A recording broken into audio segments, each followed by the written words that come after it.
já foi orientado quanto ao tempo, enfim, ele conhece o risco daqui para frente.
Boa tarde a todos os presentes. A dissertação defendida hoje tem como título Enfermeiros na Capital do Brasil, do perfil de estudante aos efeitos do masculino na enfermagem, 1921-1942, sob orientação do Dr. Fernando Porto e com orientação da doutora Luciane Velasco. Seção 1. Considerações iniciais. O cuidado, quando visualizado como ato instintivo de sobrevivência, é a atitude que ultrapassa os limites contidos e esperados nos papéis desempenhados por homens e mulheres em uma sociedade, não pertencendo a nenhum ofício ou profissão, sendo influenciado por fatores históricos, culturais, econômicos e temporais. Desta maneira, o cuidado, cuidar, ser cuidado, torna-se necessidade humana em prol da defesa do grupo. A ideia de cuidado, enquanto prática para a defesa e restabelecimento da condição de saúde, se desenvolveu ao longo da história, intimamente relacionada com o modo de organização e evolução das diferentes estruturas sociais associadas aos sujeitos enquanto nação. As doutrinas e dogmas religiosos influenciaram e marcaram a trajetória da evolução dos cuidados, determinando como homens e mulheres apropriaram-se e colocaram em prática tais conhecimentos nas diversas civilizações. O hospital era lugar de redenção, de busca da salvação, tanto daqueles que ali encontravam-se enfermos, como dos que empenhavam-se em prestar cuidados na busca de serem recompensados por Deus. Embora homens e mulheres estivessem envolvidos na prestação de cuidados, estes diferenciavam-se em sua forma de execução a depender de quem os praticava. Desta forma, cumpre-se dizer que a organização dos cuidados empreendia uma divisão sexuada do trabalho, que refletia os papéis desenvolvidos por homens e mulheres na sociedade.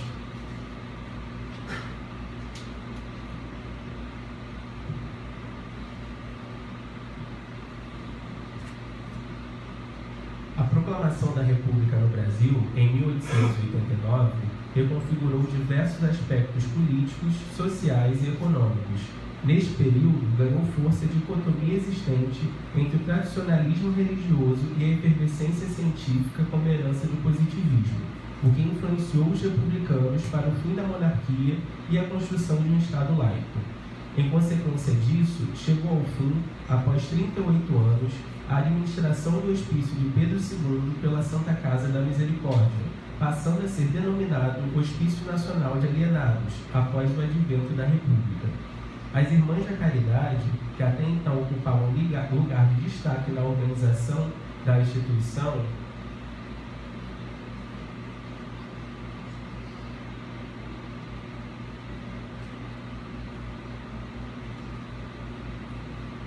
As Irmãs da Caridade, que até então ocupavam um lugar de destaque na organização da instituição, deixaram o serviço em 11 de agosto de 1890.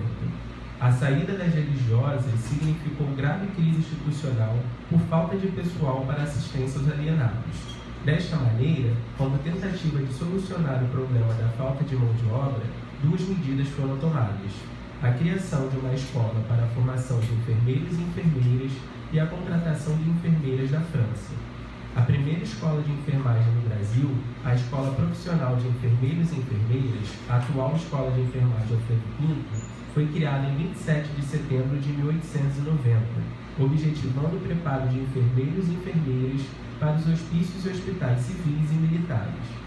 O decreto de criação estabelecia que poderia matricular-se um indivíduo com idade mínima de 14 anos de idade que soubesse ler e escrever, conhecesse a aritmética elementar e apresentasse atestado de bons costumes e de saúde.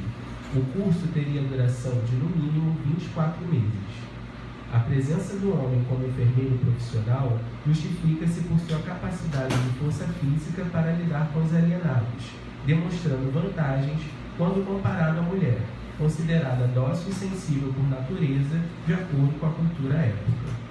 A escola profissional de enfermeiros e enfermeiras, seja pela necessidade de doçura e sensibilidade para o cuidar, seja pela necessidade do uso da força física, teve como proposta a profissionalização de indivíduos de ambos os sexos para atuação em hospitais gerais e psiquiátricos, civis e militares, de modo a cumprir o seu decreto de criação.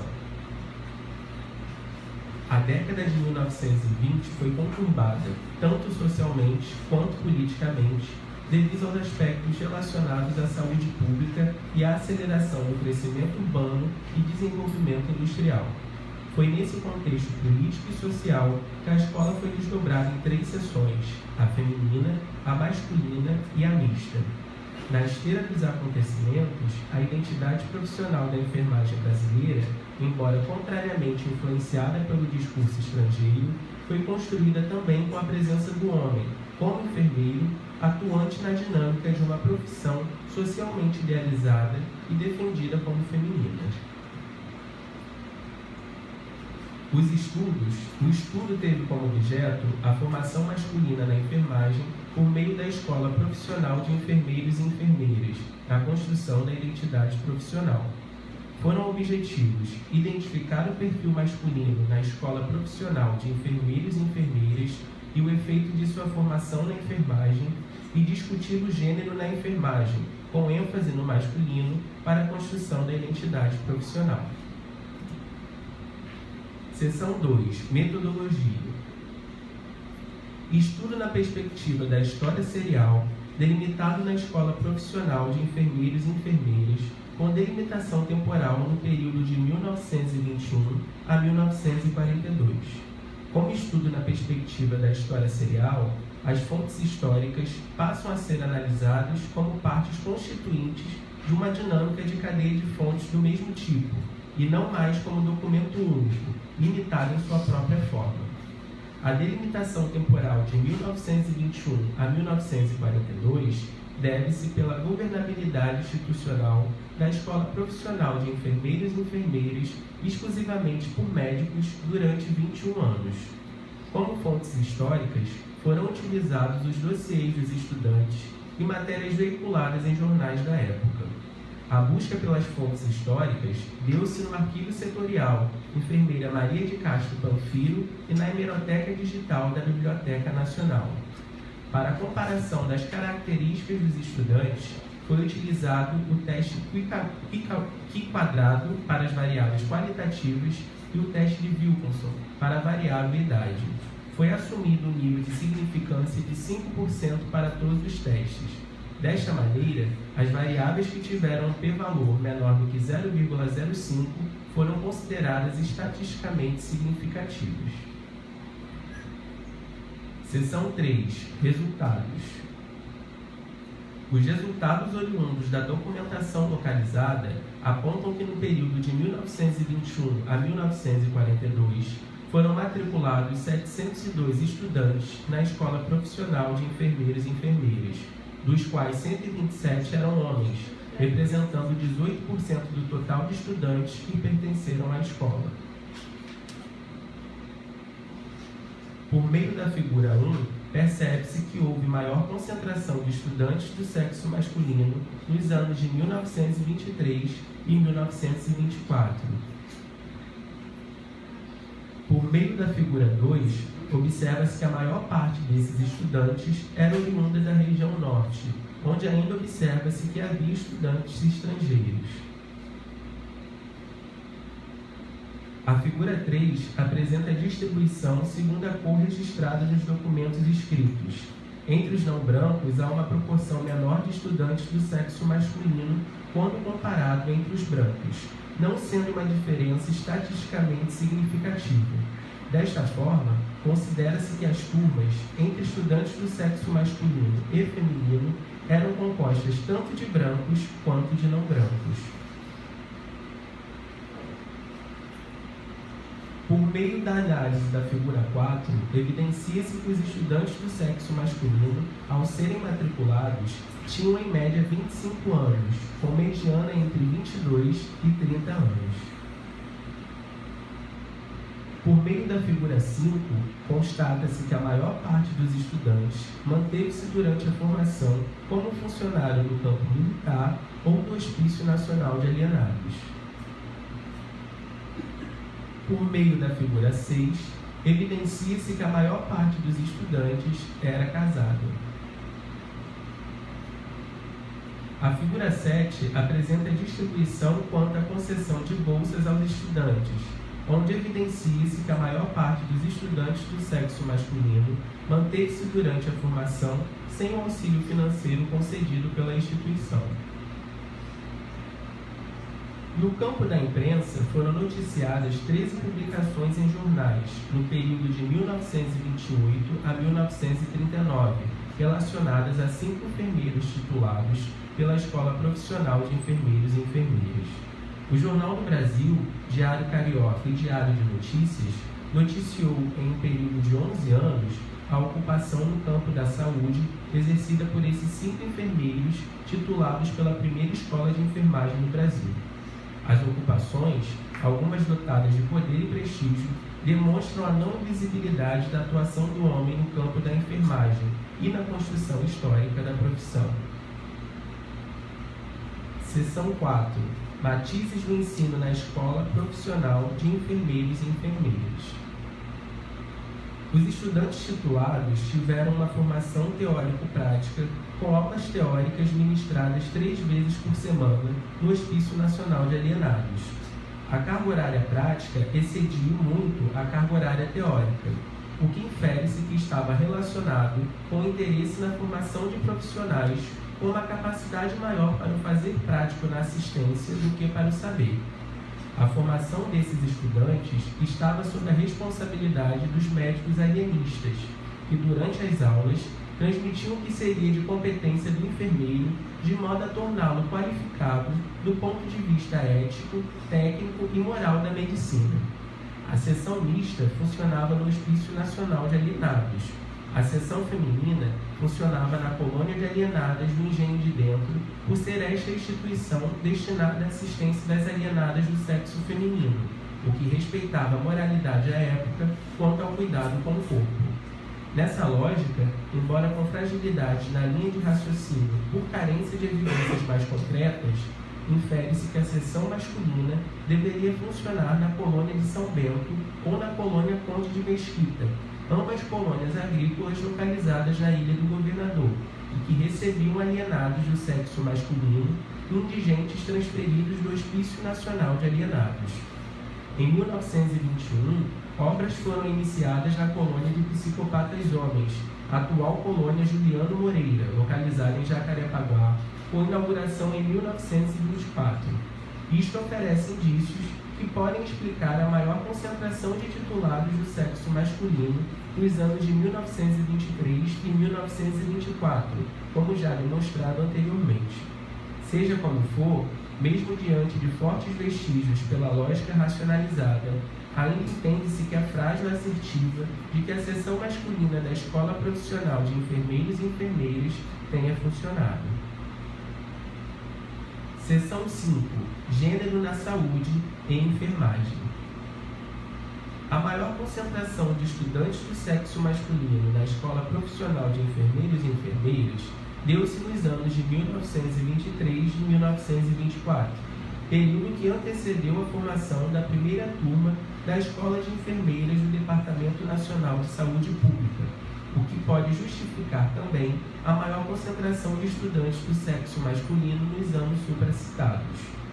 Infere-se que o investimento realizado pela Fundação Rockefeller na organização e instalação de tal escola, bem como sua formação exclusivamente feminina, contribuíram para que houvesse uma maior concentração de estudantes homens na Escola Profissional de Enfermeiros e Enfermeiras nos anos de 1923 e 1924, anos estes em que a Escola de Enfermeiras encontrava-se em funcionamento e em plena atividade de captação de futuras estudantes.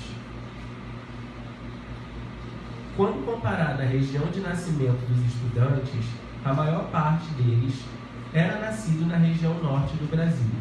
O desenvolvimento da região norte se deu principalmente por meio da extração do látex das seringueiras, tão comuns na região. Além disso, deve-se considerar o estímulo dado pelo governo federal ao fluxo migratório de nordestinos em direção à região norte, durante o período de secas, e a construção de estradas que facilitaram o deslocamento dos trabalhadores até os seringais e o escoamento da mercadoria. O considerado ciclo da borracha assegurou até 1910 a expansão e desenvolvimento da região norte, sendo atrativo para imigrantes brasileiros e estrangeiros, com possibilidade de enriquecimento e crescimento social. A partir de 1910, com o crescimento da competição no mercado internacional pelo látex, a matéria-prima brasileira perde espaço, ocasionando o declínio socioeconômico da região norte. Os indivíduos, então, migraram rumo à crescente demanda das lavouras de café das regiões sul e sudeste, além das oportunidades ofertadas pelo desenvolvimento da capital do país em prol da melhoria da imagem do Brasil no exterior. Tal fluxo migratório coaduna com os resultados alcançados no presente estudo, quando identifica que os estudantes do sexo masculino, matriculados na Escola Profissional de Enfermeiros e Enfermeiras, eram nascidos, em sua maioria, em cidades da região norte e nordeste. Do total de estudantes brancos nas turmas, 15% era do sexo masculino. A humanidade passa a ser dividida de acordo com a coloração da pele em meados do século XVIII, onde o conceito de raça das ciências naturais serviu para designar os povos recém-descobertos. Brandão salienta que, a partir do desenvolvimento da medicina, a raça também passa a ser critério classificatório baseado em qualidades biológicas, morais, culturais e intelectuais. Era essa herança cultural que o indivíduo negro carregava consigo, considerado menos apto para o desempenho de funções mais nobres e podendo oferecer risco para a sociedade. Tais argumentos podem evidenciar, possivelmente, a motivação dos indivíduos em evitar a descrição de sua cor como negra e ter contribuído para a possível distorção da percepção identitária desses estudantes. Além disso, os critérios de seleção para a matrícula na Escola Profissional de Enfermeiros e Enfermeiras podem ter funcionado como filtro para a entrada do negro na escola, visto que era parte da população mais marginalizada no que tange a formação básica como resquício do passado escravocrata e estimulado pelas ideias eugênicas. A média de idade dos estudantes do sexo masculino foi em torno de 25 anos, com mediana entre 22 e 30 anos. Espíndola e Martins posicionam a enfermagem como possibilidade de ascensão social, principalmente para um grupo dos mais jovens pela oferta de empregos. Além disso, a formação profissional propicia a possibilidade de entrada no mercado de trabalho, o que surge como a primeira etapa em busca da independência financeira. O título de enfermeiro representava não só a possibilidade de inserção no mercado de trabalho ou em uma nova área de atuação, como também a manutenção da função daqueles que atuavam enquanto funcionários do Hospício Nacional de Alienados. A maior parte dos estudantes do sexo masculino manteve-se durante o curso como funcionários do Hospício Nacional de Alienados. Tal fato parece justificar-se pelo artigo 10º do Regimento Interno da Instituição de Ensino, que determinava que todos os funcionários da assistência alienados com menos de 10 anos de serviço deveriam realizar a matrícula na escola. Caso contrário, seriam progressivamente substituídos pelos enfermeiros titulados. A necessidade do uso da força física no lidar com os pacientes na área psiquiátrica acabou por afastar as enfermeiras do campo de atuação dos hospícios, uma vez que o ambiente asilar extrapolava o que foi socialmente construído como pertencente ao mundo feminino, permitindo a entrada e a atuação dos enfermeiros do sexo masculino. O mesmo pode ser observado na atuação do homem no campo militar enquanto estudante da escola de enfermagem. O cenário de guerra trazia em seu bojo a necessidade de pessoal com conhecimento da área da saúde, onde o conflito evocava mais a figura masculina e suas habilidades em oposição à atuação da mulher. De modo sucinto, a oposição construída socialmente entre o gênero masculino e o feminino aplicava-se diretamente às áreas de atuação de enfermeiros e enfermeiras. Onde um atuava, o outro não era bem quisto sob a justificativa das habilidades requeridas por cada campo de trabalho. Da totalidade de estudantes do sexo masculino, a maior parte era casada, e esse dado pode estar relacionado com a média de idade que eles tinham. Eram jovens que vislumbravam na enfermagem o percurso inicial ou a manutenção da independência financeira e meio de sustento da própria família. Independente do estado civil, é válido lembrar que ao homem cabia o sustento da casa, da família e da família constituída após o casamento. Logo, cabia a ele ser capaz de manter-se e de sustentar a família como parte da construção de seu papel como homem, demonstrando responsabilidade e a reafirmação da masculinidade. Corroborando com a assertiva sobre a profissão dos homens enquanto estudantes da escola profissional de enfermeiros e enfermeiras, pode-se constatar que, embora houvessem estudantes bolsistas, a maioria permaneceu durante a formação na escola sem receber o auxílio financeiro concedido pela instituição. Além disso, a sociedade concebia o indivíduo do sexo masculino como responsável pelo sustento da família, o que encontrava-se intimamente relacionado com o maior número de indivíduos do sexo masculino entre os casados, quando comparado ao grupo dos estudantes solteiros, quer seja com obrigações econômicas que deveriam ser supridas por meio da atuação profissional, mesmo enquanto em formação na Escola Profissional de Enfermeiros e Enfermeiras. É preciso destacar que, embora entre os estudantes que não recebiam bolsa, 15,4% eram do sexo masculino, havia uma parcela, precisamente 6,7% dos estudantes, que recebia o auxílio financeiro da escola. O auxílio financeiro era concedido para os estudantes que apresentavam bom rendimento durante o curso. Dito isto, percebe-se que, de certa forma, o discurso contra a atuação do homem como enfermeiro nas instituições por falta de habilidades mostrava-se inconsistente perante um grupo de homens que recebia gratificação por bom desempenho enquanto profissional em formação. Seção 6. Visibilidade do masculino na enfermagem. Efeitos da formação. A veiculação de notícias por meio da imprensa escrita permite a construção de acervo e produção de conhecimento necessário para a compreensão dos fenômenos e processos socioculturais produzidos em cada época. Desta forma, a notícia impressa, ao mesmo tempo em que possibilita a explicação de fenômenos, permite a captação de tensões e a complexidade de dada temporalidade. As notícias sobre os enfermeiros foram localizadas em 3 jornais, a saber, 3 registros no Diário Carioca, 1 registro no Diário de Notícias e 9 registros no Jornal do Brasil. Como efeito, é possível identificar a atuação dos enfermeiros nas instituições de saúde e na vida associativa. Para tanto, foi evidenciado o eixo atuação nas instituições de saúde, com 6 ocorrências em espaços civis e 1 no cenário militar, 2 ocorrências com atuação em entidades de classe civil e 1 no campo militar, o que justifica a preocupação dos médicos e de outros defensores da enfermagem exclusivamente feminina a respeito da formação de homens enfermeiros.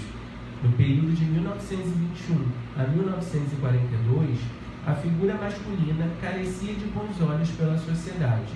Logo, coube ao masculino procurar e conquistar o seu espaço social no campo da enfermagem.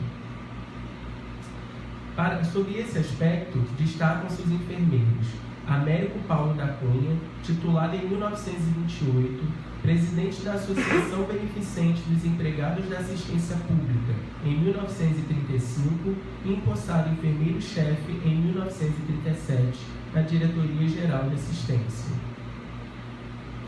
Vicente Ferreira Pacheco, titulado em 1929, contratado em 1932 como enfermeiro do Hospital Gafreguini e no mesmo ano aprovado em concurso para enfermeiro do Exército. Mário Menezes Vieira, titulado em 1930 e contratado em 1937 como enfermeiro da Secretaria-Geral de Saúde e Assistência. Renato Silva Santos, titulado em 1937 e nomeado em 1938 enfermeiro da Secretaria-Geral de Saúde e Assistência. Benedito Joaquim Monteiro, titulado em 1939 e nomeado em 1939 enfermeiro do Hospital Miguel Couto. Logo, afirma-se que esses 5 enfermeiros, contrariando o senso comum, encontravam-se presentes em um campo dominado pela presença de mulheres e salvaguardado pelo discurso hegemônico da enfermagem melhor desempenhada pelo sexo feminino. A Escola Profissional de Enfermeiros e Enfermeiras teve seu efeito quando seus egressos do sexo masculino foram noticiados pela mídia escrita em plena atividade no campo da enfermagem, comprovando o sucesso do processo de formação e inserção do homem enfermeiro na sociedade. A instituição, enquanto a primeira escola de enfermagem no Brasil a permitir a matrícula de homens, teve como efeito o início da ruptura do paradigma de uma enfermagem feminina, possibilitando a entrada do masculino no cuidado chancelado pelo certificado. As várias funções assumidas por esses enfermeiros, assim como os vários campos ocupados, contribuíram para o posicionamento do enfermeiro do sexo masculino na construção histórica e social da própria enfermagem como atividade preferencialmente feminina. Considerações finais. O perfil apresentado pelos enfermeiros do sexo masculino, titulados pela Escola Profissional de Enfermeiros e Enfermeiras, era de homens nascidos na região Norte e Nordeste, refletindo o que se visualiza até os dias atuais como fluxo imigratório de indivíduos que buscam nas cidades localizadas na região Sudeste melhores oportunidades de vida. O indivíduo do sexo masculino, além de transgredir o discurso de salvaguarda de uma enfermagem exclusivamente feminina, transgrediu o discurso de classe ao conseguir ingressar em uma instituição de ensino e tomar posse do certificado de enfermeiro, com reconhecimento do seu capital intelectual quando em atuação no campo. Embora estatisticamente a diferença entre brancos e não brancos não tenha sido significativa para traçar o perfil de cor do estudante do sexo masculino da escola, é preciso refletir sobre as limitações envolvidas na coleta de dados referentes à variante cor e como a instituição demonstrou seu ato inclusivo ao acolher indivíduos não brancos, contrariando os discursos eugênicos da época. A instituição, por seu pioneirismo no ensino, ressignificou a assistência que até então era prestada de maneira empírica. Dessa maneira, como novo campo de perspectivas, atraiu estudantes jovens, em média com 25 anos de idade, que vislumbravam no certificado de enfermeiro a possibilidade do próprio sustento de suas famílias, visto que a maioria desses estudantes era casada. As obrigações financeiras familiares postas socialmente à época como função do homem parecem ter contribuído para que a maioria deles se mantivesse trabalhando durante a formação na escola de enfermagem. Ainda na posição de estudante, o homem figurou também entre aqueles que recebiam auxílio financeiro da escola.